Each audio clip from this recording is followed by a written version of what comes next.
My main thing is, I'm a physical game collector, and I just like actually owning my games, whereas on PC, yes, you can still buy physical games, but there's way less publishers that are actually putting out physical versions of games, and while you still do have things like GOG, for example, which are DRM free and try to fight back against the whole digital-only thing, again, it's a digital good, whereas, even nowadays, even though there is some games, for example, like Call of Duty, where when you buy the disc on PS5 or Xbox Series X, the disc is basically like a coaster. It's literally just there to show that you own the game, but none of the actual data is on the disc. But, there's like this huge misconception that literally every game is like that nowadays, and could not be further from the truth. Most games actually do still ship on the disc, which is why on my Xbox and my PS5, I still buy physical games only. Same thing on my Switch, even though it's like a portable console, I still only buy physical games on that console just because I like actually owning my games. So then regardless, like say I'm in a situation where my internet goes down, which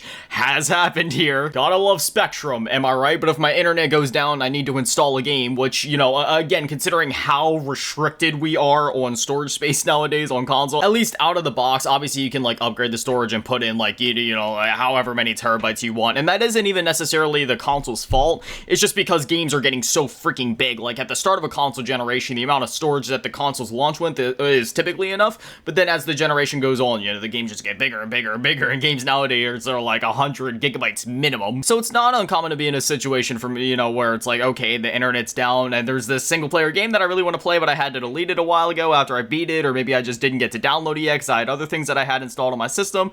So now, I go through, delete the other things, make some room, and then I can just pop in my disc, all the data's on the disc, regardless of internet, regardless of anything else, regardless of my accounts. I don't gotta worry about if my accounts get banned. Doesn't matter if my accounts don't matter, the internet doesn't matter. I own the physical game and I will always be able to play it no matter what. And that's like the main reason why I could never fully go in on PC gaming. I stick to my roots. I like actually owning the things that I purchase, whether it's games, movies. The first system I played on as a kid and the first vivid memory for my life is playing on a Super Nintendo. Got the Donkey Kong Country cartridge in, playing as Donkey Kong and Diddy Kong running through the temple, and then going on to the PlayStation 1 and the PS2, just actually owning those games. Resident Evil 2, Resident Evil 1, Resident Evil 3, Crash Bandicoot. I still have my original copies to this day. And while the same can be said about, say, like my Steam account or like my GOG account or like whatever, like Steam, for example, I've had that account for basically as long as Steam's been around, and yeah, I still have all my purchases on there, but like, what if something happens to my account? What if the internet's down?